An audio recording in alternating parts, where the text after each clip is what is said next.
Saya sudah muak dengan kinerja Anda. Anda saya pecat. Keluar dari sini sekarang. Laras mengira hidupnya sudah sempurna sampai 1 menit keterlambatan mengubah segalanya.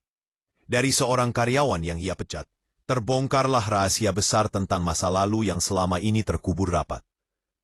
Namun ketika kebenaran akhirnya terungkap, masihkah ia sanggup menerima kenyataan bahwa pria yang ia usir itu adalah ayah kandungnya sendiri? Dan apakah masih ada waktu untuk memperbaiki semuanya, sebelum semuanya terlambat? Sahabat semuanya, sebelum kita lanjutkan cerita ini, mari tuliskan di komentar, dari mana saja sahabat menonton cerita ini. Semoga yang subscribe kami doakan dimudahkan segala urusannya, dilapangkan rezekinya, disehatkan badannya, dan dikabulkan segala hajatnya. Amin ya Rabbal Alamin. Mari kita lanjut ceritanya. Lara selalu memulai pagi dengan cara yang sama. Bangun pukul 5, mandi air hangat selama 7 menit. Memilih pakaian dalam waktu 3 menit. Lalu sarapan sambil menandai agenda hari itu. Semuanya telah diatur sedemikian rupa, sehingga tidak ada celah untuk kekacauan sekecil apapun. Ketepatan waktu baginya bukan hanya kebiasaan, tetapi prinsip hidup yang tak bisa diganggu-gugat. Orang boleh menganggap itu berlebihan. Tetapi bagi Laras, disiplin adalah alasan mengapa hidupnya bisa tetap terkontrol di tengah dunia yang penuh ketidakpastian. Pagi itu tidak berbeda. Ia berdiri di depan cermin besar di kamarnya, merapikan rambut hitam panjang yang berkilau rapi. Di meja riasnya ada sederet catatan kecil berisi daftar pekerjaan. Presentasi di kantor pukul, rapat klien pukul 10. Lalu sore hari menghadiri seminar bisnis. Semua tersusun rapi seperti barisan angka di jam digital miliknya. Sambil menyemprotkan parfum ke pergelangan tangan, ia melirik jam dinding. Pukul 6.29, tepat 1 menit sebelum Pak Dharma biasanya memarkir mobil di depan pintu. Sopir tua itu bekerja dengannya selama bertahun-tahun, dan sejauh yang ia tahu, pria itu selalu datang tepat waktu, tidak pernah lebih cepat, tidak pernah terlambat. Laras keluar dari pintu rumah dengan tas kerja di tangan. Langkahnya cepat dan teratur. Namun, tak ada mobil hitam yang seharusnya sudah menunggu di depan. Halaman rumah yang biasanya hidup oleh suara mesin, kini terasa sepi. Udara pagi yang dingin menggoreskan sedikit ketidaknyamanan di pundaknya. Ia menatap jam di ponsel. Pukul 6.30 detik. Dahi Laras mengerut. Wajahnya berubah dari tenang menjadi tegang. Bagi sebagian orang 1 menit bukan apa-apa. Namun bagi Laras, 1 menit bisa berarti terlambat membuka peluang, menunda pekerjaan penting, atau merusak reputasi profesionalnya. Ia berdiri dengan tangan terlipat, menunggu sambil menghitung setiap detik dalam kepalanya. Baru pada pukul 6.31 lewat beberapa detik, suara mesin mobil terdengar mendekat. Mobil berhenti di depannya, dan Pak Dharma turun tergesa-gesa. Pria itu tampak terengah. Satu tangan memegangi sisi mobil seolah menahan udara dingin yang menyesakkan dada. Ketika melihat Laras, ia tersenyum kecil. Senyum yang biasanya hangat, tetapi pagi itu tampak goyah. Maaf Bu Laras, saya Pak Dharma, potong Laras cepat nadanya dingin. Bapak terlambat. Pak Dharma menunduk seperti seseorang yang tahu bahwa tidak ada alasan yang cukup untuk menjelaskan kesalahannya. Setidaknya di mata Laras. Saya bisa jelaskan Bu. Tadi saya 1 menit, ucap Laras keras. Menekankan kata-katanya dengan sorot mata tajam. Bapak terlambat 1 menit. Ini bukan hal sepele bagi saya. Pak Dharma menggigit bibirnya tampak hendak mengucapkan sesuatu. Namun kata-kata itu menguap begitu saja di udara. Ia menghela napas pelan seperti sedang menyusun kalimat yang sebenarnya sudah lama ingin ia sampaikan. Tatapannya melirik sesaat ke arah tanah, lalu kembali pada Laras. Seolah meminta sedikit ruang untuk bicara. Bu, saya tidak ingin mendengar alasan. Tegas Laras lagi. Kali ini lebih tegas. Saya tidak bisa bekerja dengan orang yang tidak menghargai waktu. Mulai hari ini, Bapak tidak perlu mengantar saya lagi. Suara langkah burung di halaman terasa lebih keras daripada napas Pak Dharma yang tercekat. Pria tua itu mengedip pelan, seolah ucapan itu bukan hanya keputusan kerja, tetapi hantaman yang menyentuh bagian hidup lain yang lebih dalam. "Baik, Bu," jawabnya lirih. Tidak ada protes. Tidak ada upaya membela diri. Hanya kalimat pendek yang terasa terlalu tenang untuk seseorang yang baru saja kehilangan pekerjaannya. Laras mengalihkan pandangan dari wajah keriput itu, berusaha membangun jarak emosional secepat mungkin. Ia membuka pintu mobil, hendak masuk dan pergi dengan taksi online yang sudah ia pesan dari ponsel. Namun sebelum ia masuk, ia mendengar suara pelan dari Pak Dharma. "Saya minta maaf kalau saya mengecewakan." Nada suaranya berbeda. Bukan sekedar permintaan maaf pekerja pada atasannya, melainkan seperti seseorang yang memikul beban tambahan yang tidak ia sebutkan. Laras tidak membalas. Ia memilih masuk ke mobilnya sendiri, menutup pintu dan mengetik pesanan transportasi online. Dalam hatinya, keputusan itu terasa benar. Jika ia memberikan toleransi hari ini, siapa yang bisa menjamin tidak akan ada hari lain ketika keterlambatan berikutnya terjadi. Namun suatu bagian kecil di sudut pikirannya, bagian yang jarang ia akui, bertanya pelan, "Kenapa tadi Pak Dharma tampak goyah?" Ia mengacuhkannya, tidak berguna memikirkan hal yang tidak relevan. Di sisi lain halaman, Pak Dharma berdiri tidak bergerak. Tangannya bergetar halus saat ia merapikan kemeja lusuhnya. Tatapannya mengikuti mobil Laras yang perlahan menjauh, seperti seseorang yang sedang melepas sesuatu yang lebih penting daripada sekadar pekerjaan. Ia memegang dadanya sebentar, menyandarkan tubuh ke mobil sambil menarik napas panjang. Ada emosi yang jelas berusaha ia tekan, sesuatu yang tidak ia izinkan keluar. Saat mobil Laras hilang dari pandangan, ia akhirnya mengumpulkan tenaga untuk masuk kembali ke mobil. Tangannya sempat berhenti di setir, menggenggamnya kuat-kuat. Bibirnya bergerak, namun tidak ada suara yang keluar. Sebentar saja, hanya sekejap, wajahnya tampak kosong, seperti seseorang yang baru saja kehilangan kesempatan terakhir untuk sesuatu yang tidak pernah ia katakan. Di dalam mobil lain yang melaju menuju kantor, Laras menatap keluar jendela dengan pikiran penuh jadwal dan pekerjaan. Ia merasa puas telah menegakkan disiplin. Dalam pikirannya, tegas bukan berarti kejam. Ia hanya menjalankan standar yang ia terapkan pada dirinya sendiri. Namun beberapa menit kemudian saat mobil berhenti di lampu merah, matanya tanpa sengaja melihat bayangan sopir tua itu di benaknya. Cara Pak Dharma menunduk. Cara ia tampak ingin bicara, namun menelan kata-katanya dan sorot matanya yang entah kenapa, seperti menahan sesuatu yang berat. Laras menggeleng pelan mengusir bayangan itu. Tidak penting, gumamnya. Tetapi ada sesuatu yang berbeda. Biasanya ia tidak pernah menengok ke belakang setelah mengambil keputusan. Namun hari itu, rasa puas itu tidak benar-benar penuh.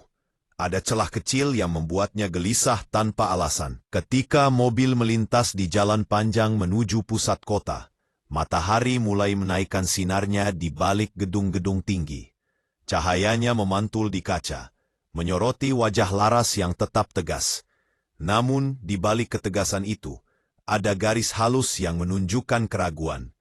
Meski ia sendiri tidak mau mengakuinya, kehidupannya mungkin masih berjalan seperti biasa, rapi, teratur, dan stabil. Tetapi ia tidak tahu bahwa satu keputusan kecil pagi itu akan membuka pintu yang selama ini terkunci rapat. Pintu yang menyimpan cerita masa lalu, luka lama, dan seseorang yang telah lama menghilang dari hidupnya. Saat mobil semakin jauh dari rumahnya, Laras menutup mata sebentar. Ia tidak menyadari bahwa perasaan janggal yang mulai muncul adalah langkah awal dari perjalanan yang akan mengubah segalanya. Dan itu semua dimulai dari 1 menit. 1 menit yang ia anggap tidak berarti. 1 menit yang akan meruntuhkan dunia yang selama ini ia bangun. Sejak kepergian Pak Dharma, hari-hari Laras kembali berjalan seperti sebelumnya.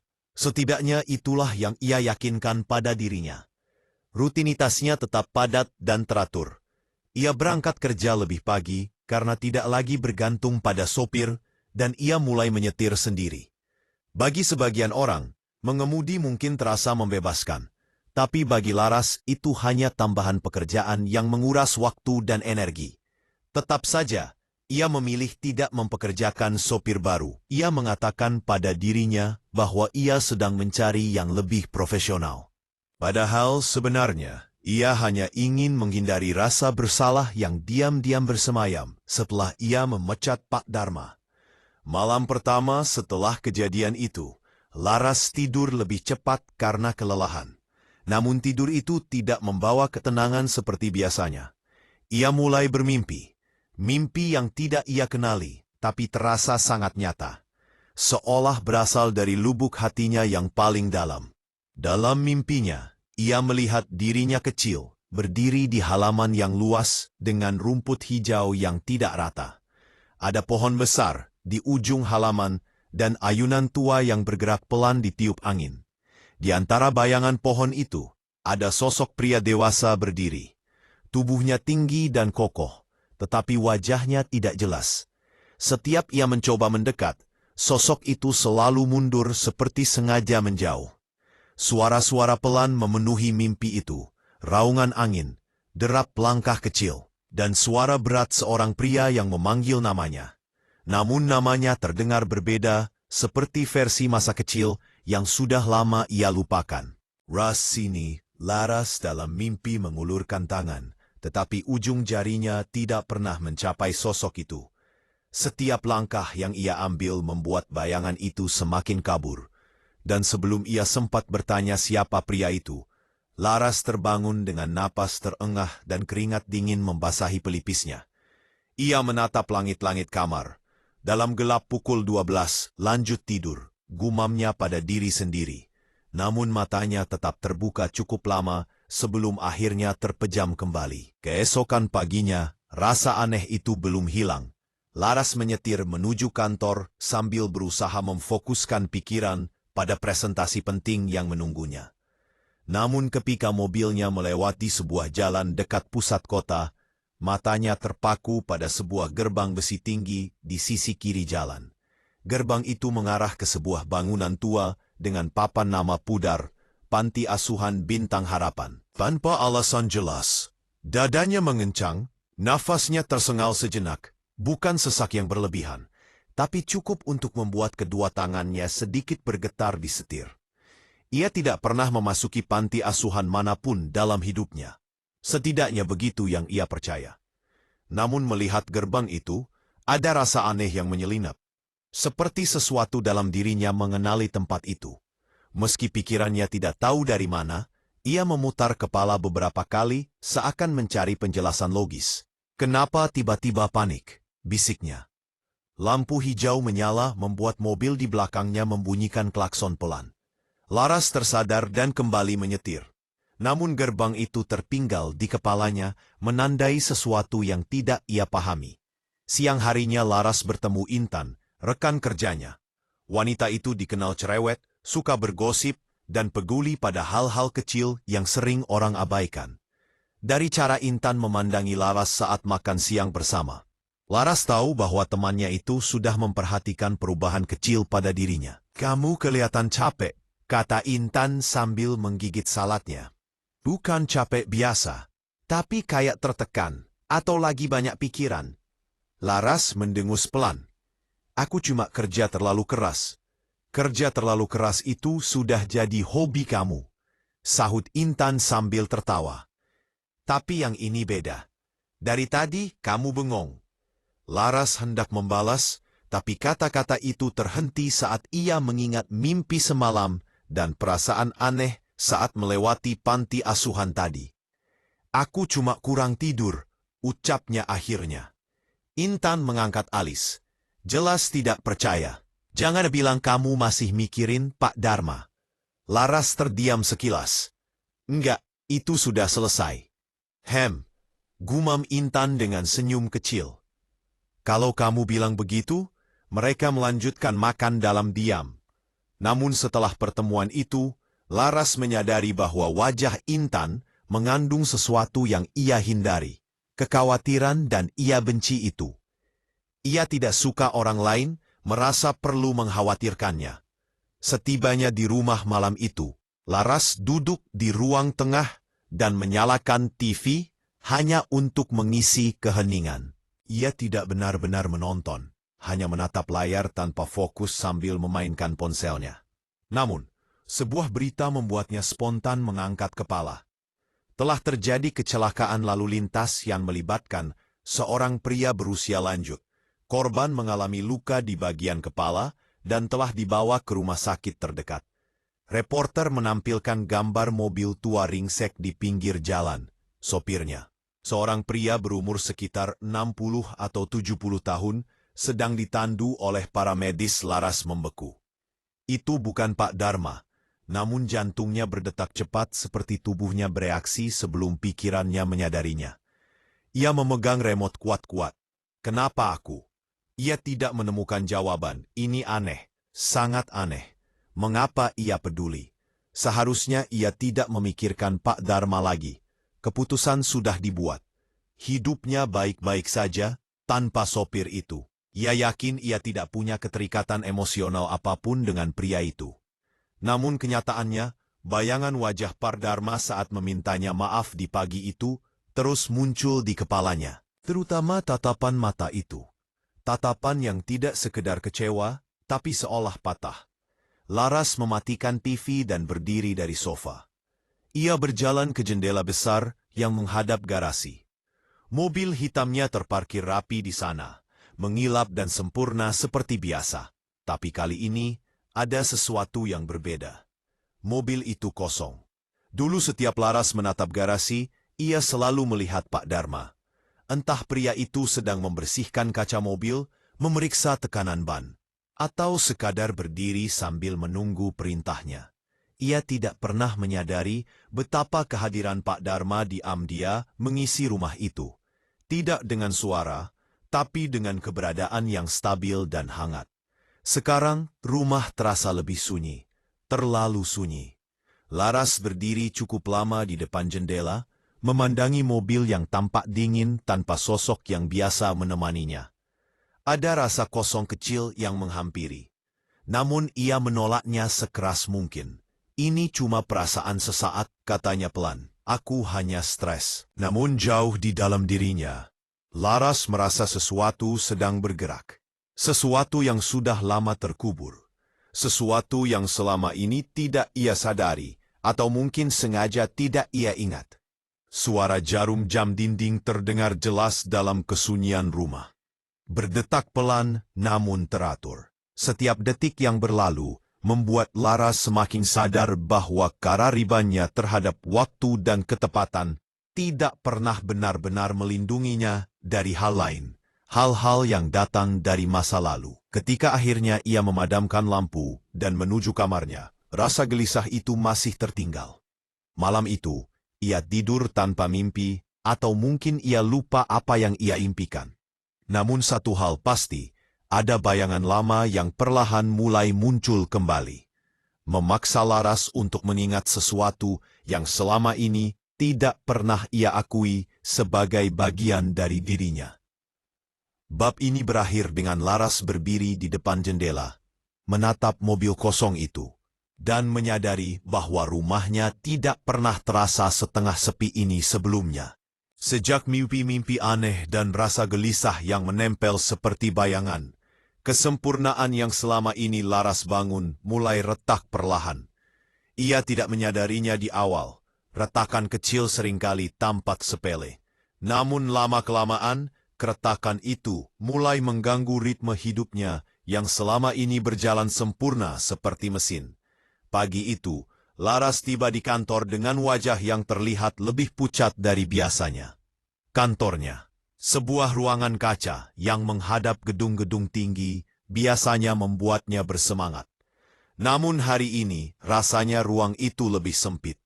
Tumpukan dokumen, laptop, catatan rapat, semuanya terlihat seperti beban tambahan yang mengganggu. Ia mencoba fokus pada email penting dari klien besar, tetapi matanya tidak bisa bertahan lama di layar. Huruf-huruf tampak kabur. Ia memejamkan mata sebentar, menarik napas dalam-dalam, lalu mencoba lagi. Namun, baru 3 paragraf ia baca. Pikirannya kabur, dan kembali memikirkan hal-hal yang seharusnya tidak relevan. Tatapan Pak Dharma pada hari ia dipecat, gerbang panti asuhan, serta sosok pria kabur dalam mimpi. Fokus, Laras bisiknya pada diri sendiri. Namun bahkan suara itu tidak cukup untuk membuat pikirannya kembali stabil. Kesalahan pertama terjadi saat rapat. Laras yang biasanya presisi dan tajam dalam setiap presentasi, tiba-tiba salah menyebut angka. Bukan kesalahan besar, tapi cukup untuk membuat beberapa rekan menatapnya heran. Laras bahkan tidak menyadari kesalahan itu sampai Intan menepuk lengannya pelan. "Laras, kamu salah sebut angka penawaran," bisik Intan. Laras terdiam. Biasanya ia tidak pernah melakukan kesalahan dasar seperti itu. Pipinya memanas, dan ia cepat-cepat memperbaiki presentasinya. Namun fokusnya sudah hancur. Kesalahan kedua terjadi saat ia menyusun laporan. Ia lupa menambahkan satu lampiran penting, yang biasanya selalu ia periksa 2 kali. Atasannya memang tidak marah, tetapi hanya berkata bahwa ia terlihat lelah. Laras tersenyum tipis, berusaha menutupi rasa panik yang perlahan muncul. Kesalahan ketiga terjadi saat ia pulang kerja. Ia memasukkan kartu parkir ke mesin pembayaran. Namun entah bagaimana ia menekan tombol yang salah dan menyalakan alarm kecil. Suara bip keras itu membuatnya tersentak, seperti seseorang yang baru dibangunkan dari mimpi buruk.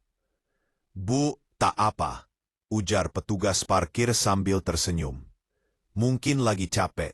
Laras membalas dengan senyum datar dan buru-buru masuk ke mobil. Hari itu adalah hari pertama sepanjang karirnya, di mana ia merasa tidak bisa mengontrol semuanya. Dan bagi seseorang seperti Laras, itu menakutkan.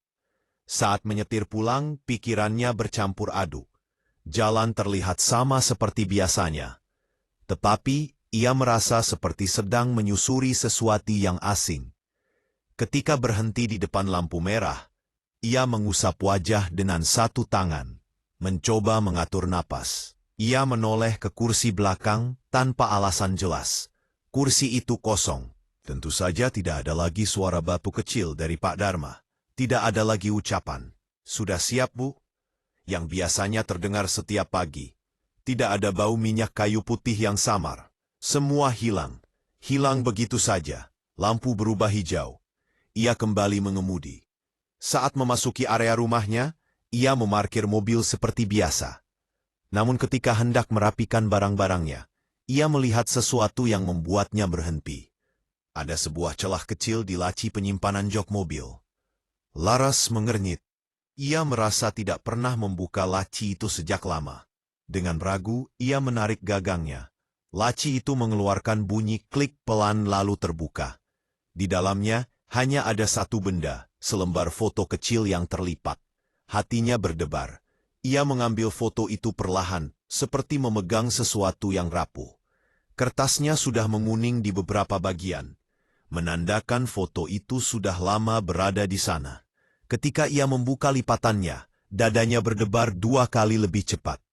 Di foto itu, terlihat dirinya masih kecil, mungkin berumur sekitar 5 tahun. Rambutnya dikuncir 2. Pakaiannya sederhana, dan ia berdiri sambil memegang tangan seseorang. Sosok pria itu berdiri di sebelahnya. Tubuhnya tegap dan tinggi, tapi wajah pria itu tidak terlihat jelas, sebagian tertutup bayangan, dan foto yang sudah memudar. Namun ada sesuatu yang familiar pada bentuk bahunya. Cara ia berdiri, dan posturnya yang sedikit membungkuk, seolah terbiasa melindungi anak kecil. Laras menelan ludah. Siapa ini?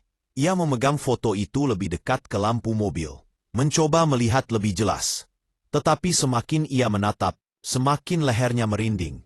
Mengapa foto ini ada di mobilnya? Siapa yang menyimpannya di sini? Dan sejak kapan? Ia memejamkan mata sejenak, mencoba mengingat masa kecilnya. Namun tidak ada gambar yang jelas. Seperti ada dinding tebal yang menutup memori itu, yang tersisa hanya potongan-potongan kecil, suara angin, ayunan tua, panggilan, ras, dari suara pria misterius, dan perasaan hangat yang ia tidak bisa jelaskan. Ia membuka mata lagi, menatap foto itu lebih lama. Tangan kecilnya terlihat bahagia sedang menggenggam tangan pria itu. Namun hatinya terasa sebaliknya. Gelisah, tertekan, dan penuh tanda tanya. Di dalam rumah, Laras duduk di ruang tengah tanpa menyalakan lampu. Foto itu masih di tangan, dan ia belum bisa berpaling darinya. Keheningan rumah semakin terasa menusuk. Dulu ia selalu melihat keheningan sebagai kenyamanan. Kini keheningan itu terasa seperti ruang kosong yang menjerit pelan. Ia menaruh foto itu di meja lalu memegang keningnya. Siapa sebenarnya pria itu? Apakah ia pernah mengenalnya? Dan mengapa foto ini tersembunyi di mobil? Tepat setelah ia memecat Pak Dharma, tiba-tiba sekelebat ingatan muncul. Tatapan Pak Dharma waktu terakhir ia bertemu. Tatapan yang mengandung sesuatu yang jauh lebih berat daripada rasa bersalah seorang pekerja. Tatapan itu seperti seseorang yang sedang melepas sesuatu yang sangat berarti. Hatinya mencubit lembut. Ada rasa bersalah kecil, samar, tapi jelas terasa. Kenapa aku merasa begini? Laras menutup wajah dengan kedua tangannya. Ini bukan kesedihan yang ia pahami. Ini bukan juga rasa kehilangan yang ia akui secara sadar. Ini seperti ada sesuatu dalam dirinya yang tahu apa yang ia lakukan salah. Tapi pikirannya belum bisa menjangkaunya. Ia membuka mata, menatap foto itu lagi. Foto kecil yang tiba-tiba terasa seperti potongan puzzle yang tersesat. Dan untuk pertama kalinya dalam hidupnya, Laras merasakan sesuatu yang tidak pernah ia beri ruang sebelumnya. Ketakutan bahwa kesempurnaan hidupnya hanyalah topeng, dan retakan kecil yang muncul selama beberapa hari terakhir hanyalah awal dari sesuatu yang jauh lebih besar. Ia menyandar di sofa dan menarik napas panjang. Namun, dada itu masih terasa berat. Bersalah. Ia merasa bersalah. Bersalah atas sesuatu yang belum mengerti. Bersalah kepada seseorang yang mungkin jauh lebih dekat dengannya daripada yang ia tahu. Bab ini berakhir dengan Laras yang menatap foto itu dalam diam. Sementara retakan dalam hidupnya semakin melebar, membuka pintu menuju masa lalu yang mulai menuntut untuk diingat.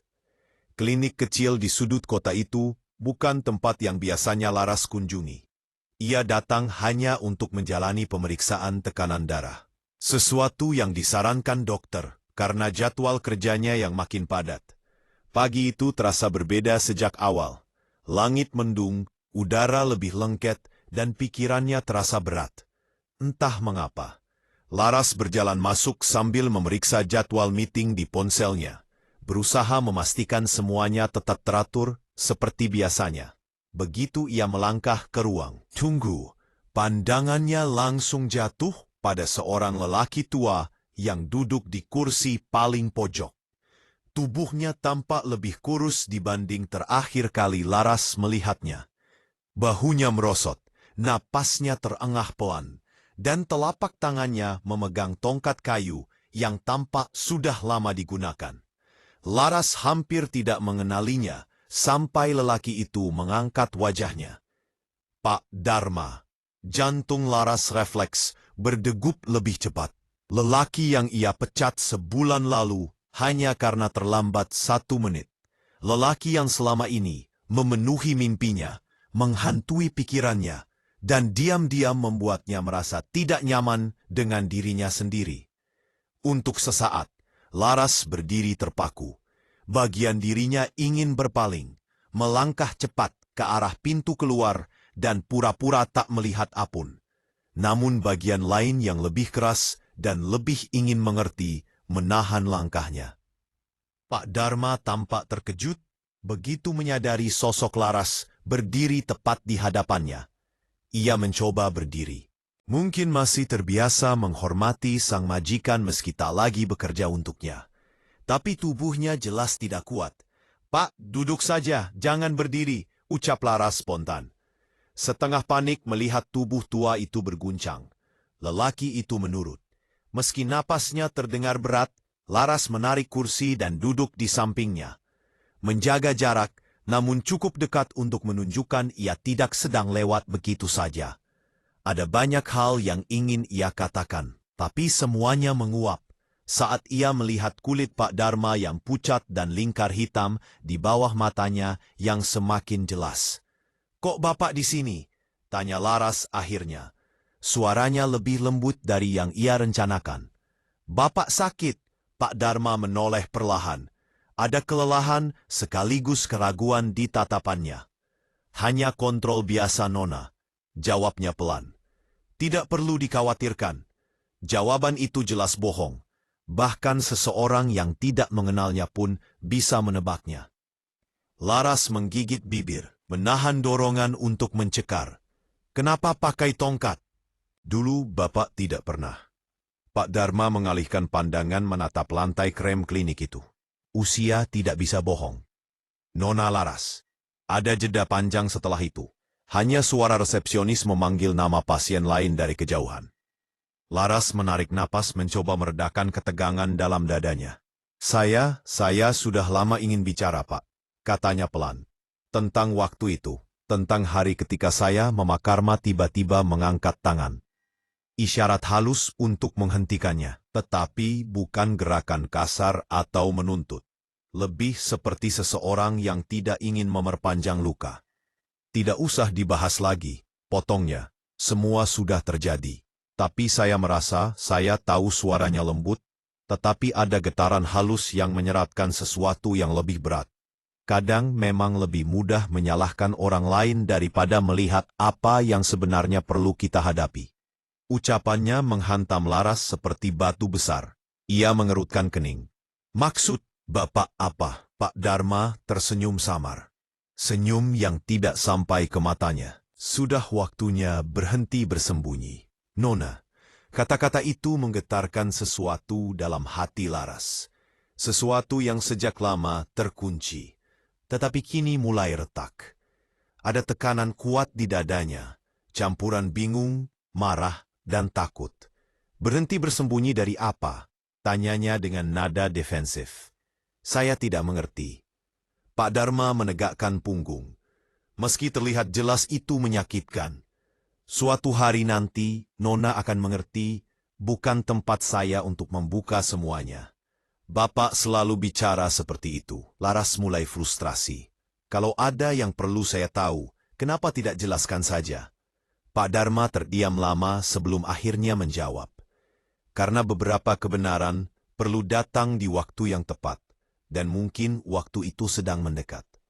Laras ingin membantah, ingin menuntut penjelasan yang jelas.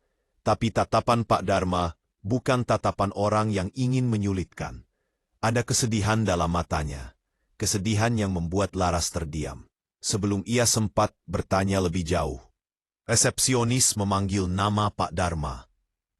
Lelaki tua itu perlahan bangkit dengan bantuan tongkat. Gerakannya lambat seperti seseorang yang menyimpan rasa sakit yang berusaha ia sembunyikan. Laras refleks berdiri ingin membantu, namun Pak Dharma hanya tersenyum tipis. "Saya bisa sendiri." Kalimat itu sederhana, tapi entah kenapa membuat dada Laras terasa sesak. Ia mengikuti Pak Dharma sampai ambang pintu ruang pemeriksaan. Di sana, lelaki itu berhenti sejenak dan berbalik menatapnya. "Nona Laras," katanya pelan, "jangan terlalu keras pada diri sendiri. Hidup tidak sesederhana jadwal yang tidak boleh terlambat semenit." Laras merasakan pipinya panas, entah karena malu atau marah atau keduanya. Pak Dharma masuk ruangan, menutup pintu perlahan. Laras tetap berdiri di luar, menatap pintu putih itu seolah mengharapkan jawaban muncul melalui chatnya. Beberapa menit kemudian, Pak Dharma keluar membawa sebuah kantong plastik kecil berisi obat. Tangannya gemetar saat menggenggamnya. Laras memperhatikan dari kejauhan.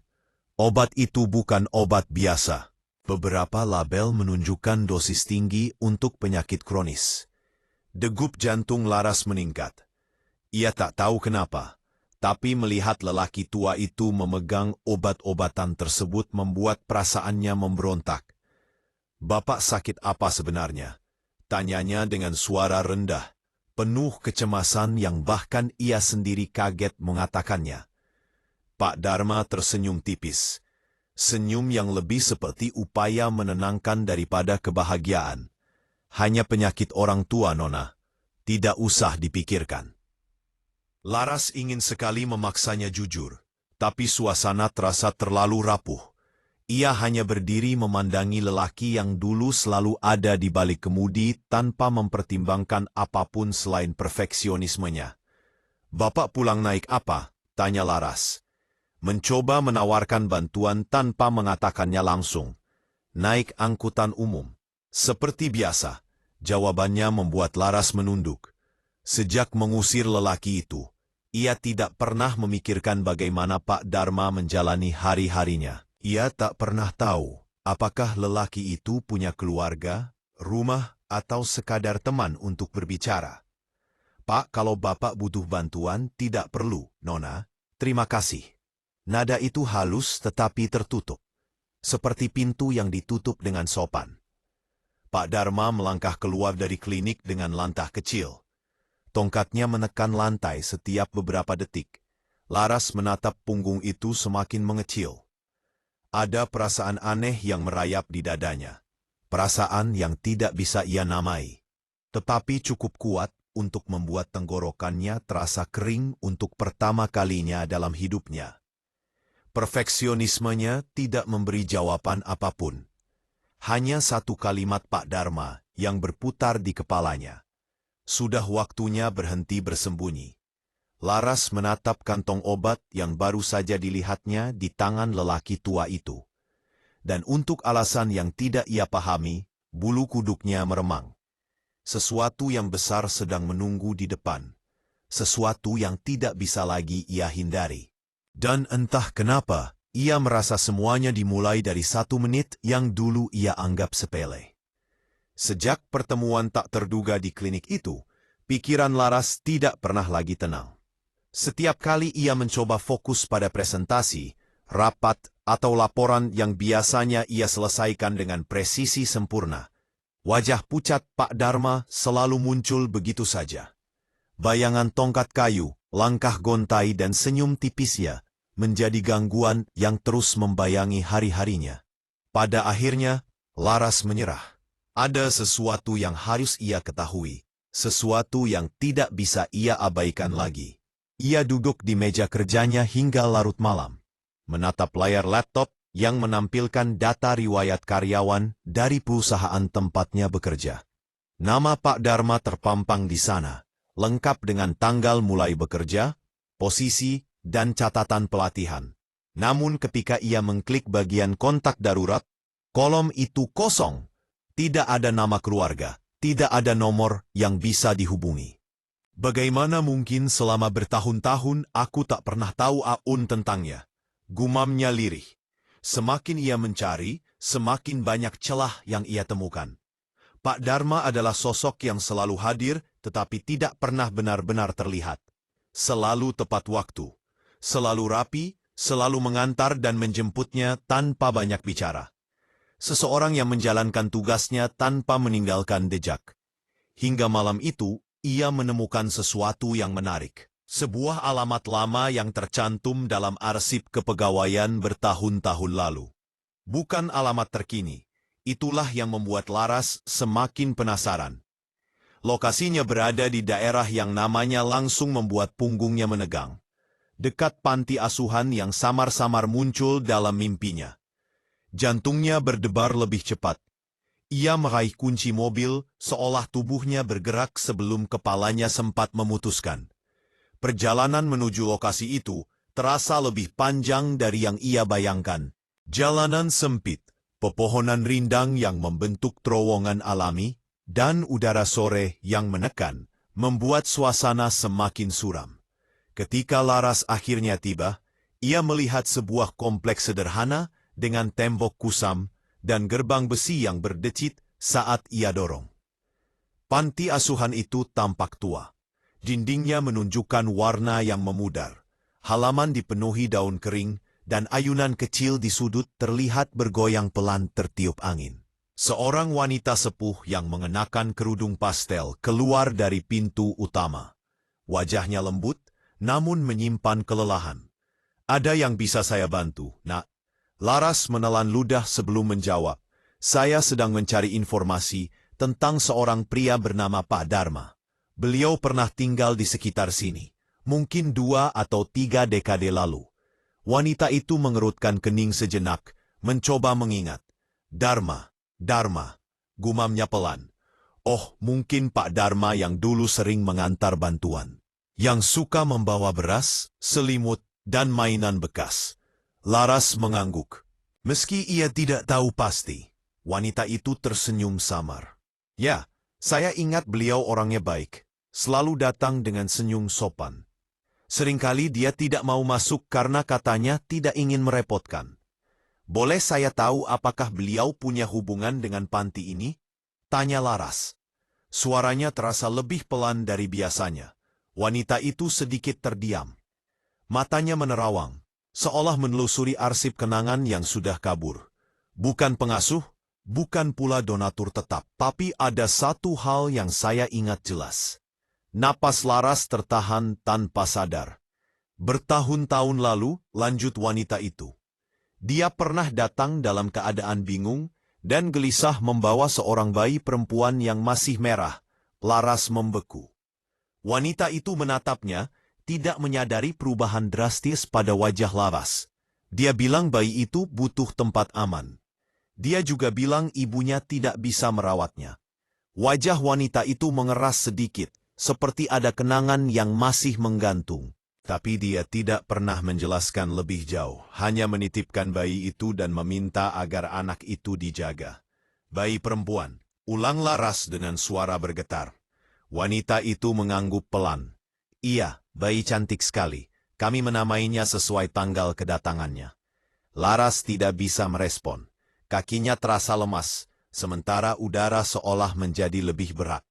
Wanita itu melanjutkan. "Setelah itu Pak Dharma sering sekali mampir.